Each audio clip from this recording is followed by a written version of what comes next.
Selamat pagi. Hari ini kita akan membahas gerak melingkar beraturan. Ini lanjutan yang kemarin ya, lanjutan dari besaran-besaran dalam gerak melingkar. Apa sih gerak melingkar beraturan itu? Gerak melingkar beraturan itu biasa kita singkat dengan GMB ya. Kalau di semester 1 kita udah belajar GLB, gerak lurus beraturan. Ini sekarang geraknya bukan lurus lagi tapi melingkar. Perbedaannya di situ. Nah, gerak melingkar beraturan itu dia kecepatannya konstan. Apa artinya konstan? Konstan itu artinya tetap atau tidak berubah. Maksudnya apa? Maksudnya kita lihat di sini. Yang pertama, nilai kecepatan sudut. Kecepatan sudut kemarin apa? Omega. Nilai omeganya tetap. Yang dimaksud dengan nilai itu angkanya, besarannya, angkanya. Berapa? Misalnya, sekali dia pertama kali jalan 5 radian per second, seterusnya dia 5 radian per second. Dia nggak akan berubah jadi dipercepat atau diperlambat. Contohnya dalam kehidupan sehari-hari, itu kalau kita lihat geraknya jarum jam. Coba sekarang kalian lihat jam dinding kalian atau jam tangan kalian yang analog. Itu jarum jamnya, pergerakannya, kecepatan geraknya itu konstan ya.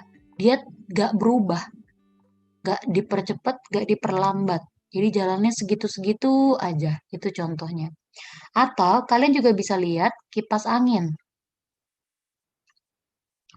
Arahnya juga nggak berubah nih, arah kecepatan sudutnya. Jadi sekali dia bergeraknya lawan arah jarum jam ke kiri, dia akan terus-terusan ke kiri. Atau sekalinya dia bergerak searah jarum jam, dia akan terus-terusan bergeraknya searah jarum jam ke kanan. Contohnya, kayak jarum jam tadi. Jarum jam, dia selalu ke kanan kan? Dia nggak tiba-tiba di tengah-tengah perjalanan dia bergeraknya ke kiri. Kalau kayak gitu berarti namanya konslet. Atau kipas angin. Tadinya ke kanan, habis itu ke kiri deh, ke kanan, kiri. Nggak mungkin. Ya. Jadi dia arah kecepatan sudutnya itu tetap. Atau ada lagi contohnya, gerak planet. Terus yang ketiga, ada nilai kecepatan linier. Kecepatan linier, ingat kemarin kecepatan linier itu contohnya adalah gerak lurus, ya. Berarti nilai V-nya dia juga konstan, gak berubah. Jadi yang dimaksud dengan kecepatannya konstan, kecepatannya tidak berubah, itu adalah tiga ini. Tiga ini dia nggak berubah, dia sama terus. Kenapa arah termasuk ke dalam kecepatan konstan? Karena kecepatan itu adalah besaran vektor. Besaran vektor itu ada dua. Dia pakai nilai, dia juga pakai arah. Jadi arah itu termasuk ya. Yang kedua, percepatan sudutnya 0. Percepatan sudut kemarin simbolnya adalah alfa. Alfa ini didapat dari perubahan kecepatan dari selang waktu tertentu. Ini nih, syarat pertamanya ini nih, ada perubahan kecepatan. Kalau misalnya kecepatannya ini kan dia syarat di pertama apa? Kecepatannya konstan, W-nya konstan, tidak berubah.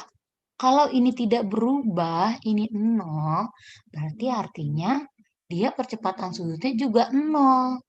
Nggak ada. Karena apa? Karena omeganya ini nggak berubah. Omeganya nggak berubah, berarti percepatannya nggak ada. Jadi syaratnya percepatan itu kecepatannya berubah. Kalau kecepatannya nggak berubah, berarti ya dia nggak ada percepatan. Tandanya dia stabil. Percepatan itu artinya yang dipercepat atau diperlambat ya. Yang tadinya misalnya 4 radian per second jadi 10 radian per second. Itu artinya dipercepat. Atau yang tadinya 4 radian per second tiba-tiba jadi berhenti. Itu artinya diperlambat. Itu artinya percepatan ya. Kemudian yang ketiga, percepatan tangensialnya 0. Percepatan tangensial yaitu A, T atau percepatan dalam gerak linier. Ya, percepatan tangensial itu 0. Kenapa percepatan tangensial 0? Karena rumusnya AT apa kemarin? Alfa dikali jari-jari. Alfanya ini nih. Alfanya 0. Kenapa alfanya 0? Karena dia nggak ada perubahan kecepatan. Berarti kalau misalnya alfanya 0, mau dikali jari-jari berapapun, 100.000, 10.000, sejuta, ya tetap 0. Ya, percepatan tangensial 0 karena alfanya atau percepatan sudutnya 0. Yang terakhir, percepatan sentripetalnya ada. Ya. Jadi dalam gerak melingkar itu percepatannya ada 3. Ya. Dalam gerak melingkar ada 3 percepatan. Percepatan sudut, percepatan tangensial, dan percepatan sentripetal. Dalam GMB, ya dalam GMB, yang ini 0. Yang ini juga 0. Tapi yang ini itu ada. Percepatan sentripetalnya itu ada. Apa sih percepatan sentripetal itu? Percepatan sentripetal itu adalah percepatan yang timbul atau yang dia pasti ada karena geraknya melingkar. Jadi gerak melingkar itu udah pasti ada sentripetalnya. Ada gaya sentripetal, ada percepatan sentripetal ya dari gerak melingkar. Karena dia geraknya melingkar, dia ada sentripetal. Itu percepatan sentripetal. Kemarin sentripetal apa rumusnya? AS sama dengan V kuadrat per R.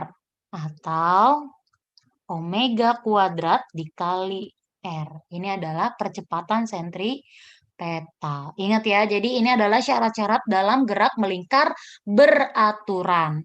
Kecepatannya konstan, kecepatan sudut, arah kecepatan sudut, dan nilai kecepatan linearnya mereka semua konstan. Percepatan sudutnya 0, percepatan tangensialnya 0, tapi percepatan sentripetalnya itu ada. Ya, percepatan sentripetalnya itu ada. Persamaannya dalam gerak melingkar beraturan. Persamaannya atau rumusnya. Ini sama ya, sama dengan gerak lurus beraturan GLB kemarin. Sama. Bedanya apa? Bedanya adalah besaran-besarannya aja yang beda. Yang ini sekarang kita lihat nih. Ini adalah posisi akhir dalam gerak lurus. Berarti kalau dalam GMB apa posisi akhirnya? Ini theta T. Sekarang kita lihat nih yang ini. Ini adalah posisi juga. Jadi X itu artinya posisi ya.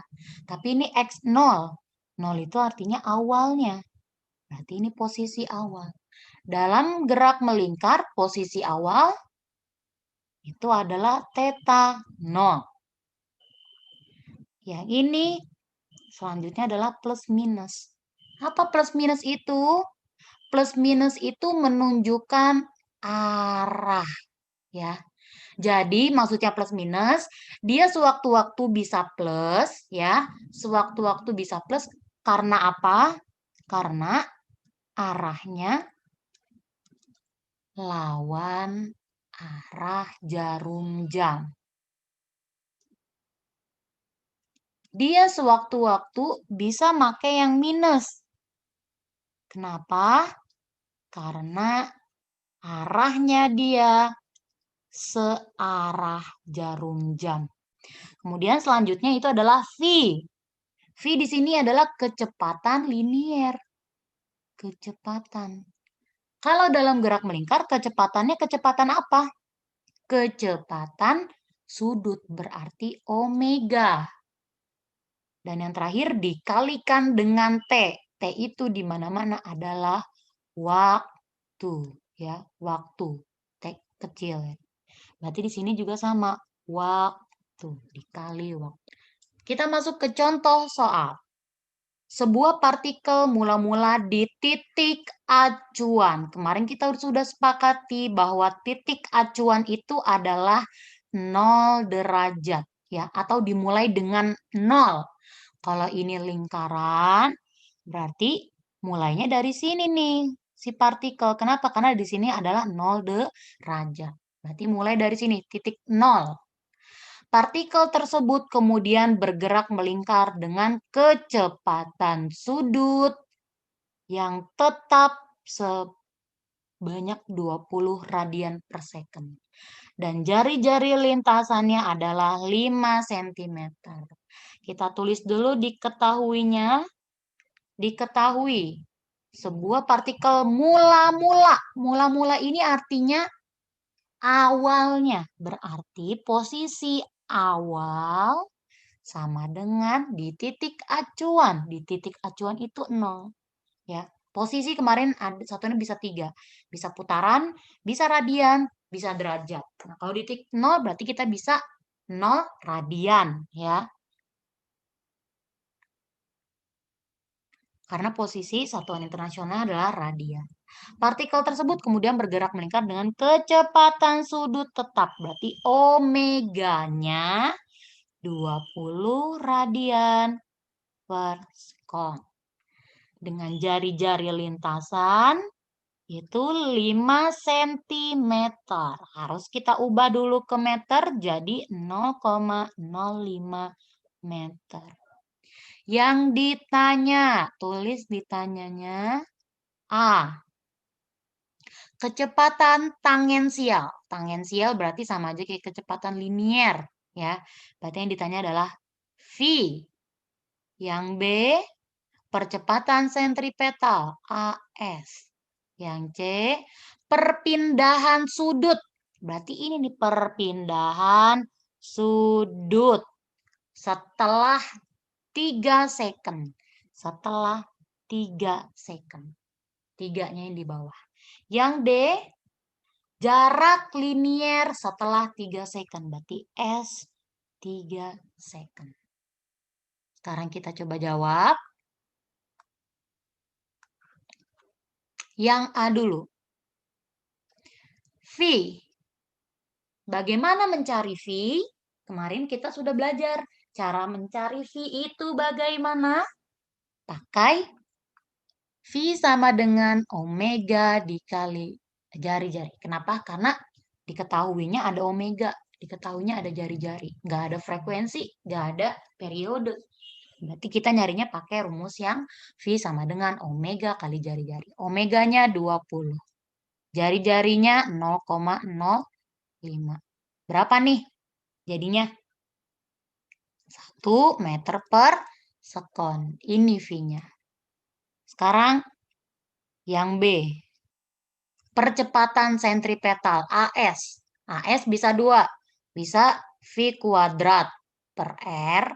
Atau AS bisa juga omega kuadrat dikali R. Terserah kalian mau yang mana. Mau pakai rumus V. Boleh pakai omega. Boleh. Saya pakai yang omega aja deh. Ya. Biar gampang kalau kali. 20 kuadrat dikali 0,05. Berapa 20 kuadrat? 400. Dikali 0,05. Berapa? 20 meter per sekon kuadrat. Satuannya jangan lupa ya. Sekarang yang C. Yang C itu ditanyanya adalah perpindahan. Ini adalah perpindahan nih. Perpindahan setelah 3 detik. Berarti rumus perpindahan apa? Posisi akhir dikurangi posisi awal. Itu adalah rumus perpindahan. Posisi setelah 3 detiknya, posisi akhir apakah kita tahu? Ada diketahui? Nggak ada ternyata. Berarti ini harus dicari tahu dulu nih.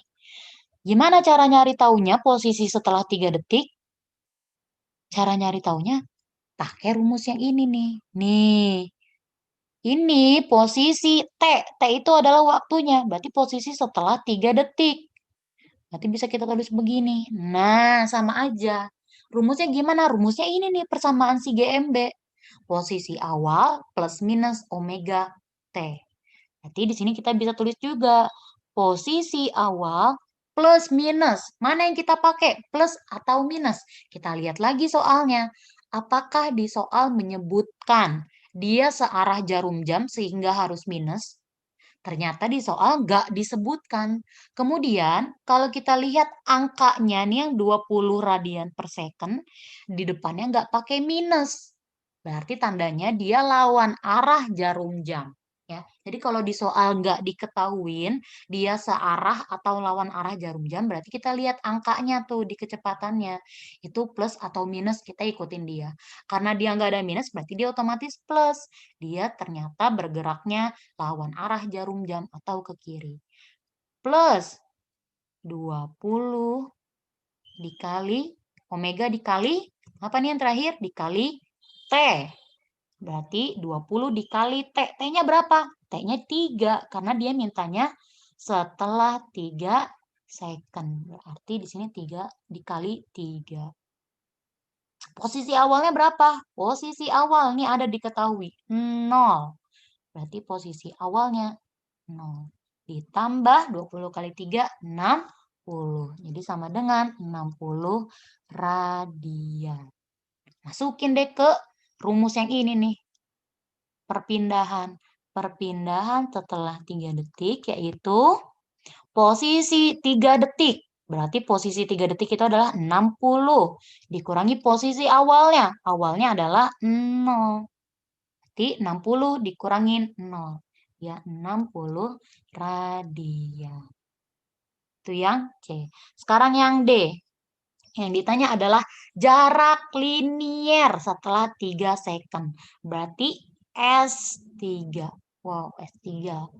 Rumusnya nyari jarak. Gimana rumus nyari jarak? Posisi dikali jari-jari. Ini ada ya di pembahasan video kita sebelumnya yang besaran. Nyari jarak linier itu adalah posisi dikali jari-jari. Karena ini nyari jaraknya jarak detik ketiga, berarti di sini posisinya juga posisi yang detik ketiga. Gitu. Kalau nyari jarak di detik kedua, berarti di sini posisinya juga posisi detik kedua. Berarti tergantung nih, kalau di sini 3, berarti di sini juga saat 3 detik. Posisi saat 3 detik, berapa tadi? 60 radian. 60 dikali, berapa jari-jarinya? 0,05. Berapa hasilnya? 3 meter. Ini adalah jarak liniernya.